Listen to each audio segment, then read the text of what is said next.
होई अष्टमी व्रत कथा। एक साहूकार के 7 बेटे थे और एक बेटी थी। साहूकार ने अपने 7 बेटों को और एक बेटी की शादी कर दी थी। अब उसके घर में 7 बेटों के साथ 7 बहुएं भी थीं। साहूकार की बेटी दिवाली पर अपने ससुराल से मायके आई थी।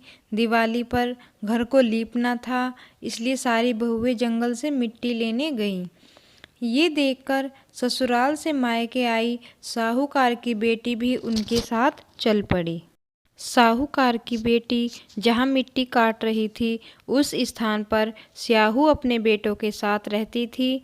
मिट्टी काटते हुए गलती से साहूकार की बेटी की खुरपी के चोट से स्याहू का एक बच्चा मर गया। इस पर क्रोधित होकर स्याहू ने कहा कि मैं तुम्हारी कोख बांध दूंगी। स्याहू के वचन सुनकर साहूकार की बेटी अपनी 7 भाभियों से एक एक कर विनती करती है कि वह उसके बदले अपनी कोख बंधवा ले। सबसे छोटी भाभी नंद के बदले अपनी कोख बंधवाने के लिए तैयार हो जाती है।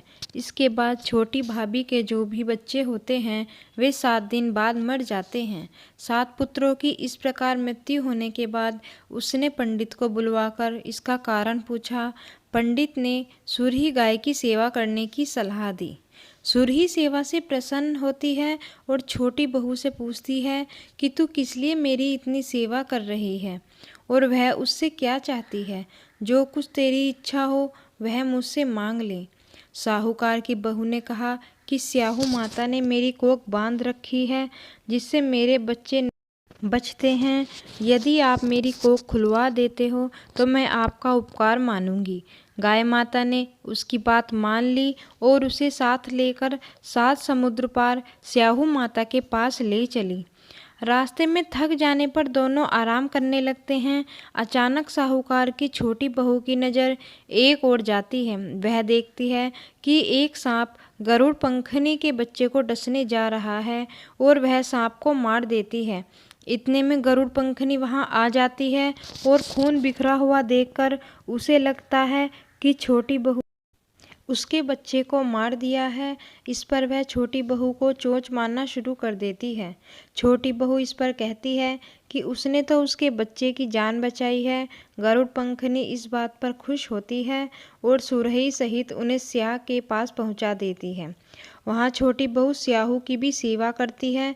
स्याहू छोटी बहू की सेवा से प्रसन्न होकर उसे 7 पुत्र और 7 बहू होने का आशीर्वाद देती है और कहती है कि घर जाने पर तू अहोई माता का उद्यापन करना, साथ साथ अहोई बनाकर 7 कड़ाही देना। उसने घर लौटकर देखा तो उसके 7 बेटे और 7 बहुएं बेटी हुई मिली। वह खुशी के मारे भाव विभोर हो गई। उसने 7 अहोई बनाकर 7 कड़ाही देकर उद्यापन किया। अहोई का अर्थ एक यह भी होता है अनहोनी को होनी बनाना। जैसे साहूकार की छोटी बहू ने कर दिखाया था, जिस तरह अहोई माता ने उस साहूकार की बहू की कोख को खोल दिया, उसी प्रकार इस व्रत को करने वाली सभी नारियों की अभिलाषा पूर्ण करें। अगर आपको मेरी वीडियो पसंद आई हो तो मेरी वीडियो को लाइक कीजिएगा, चैनल को सब्सक्राइब कीजिएगा और इस कथा को अपने दोस्तों में भी शेयर कीजिएगा।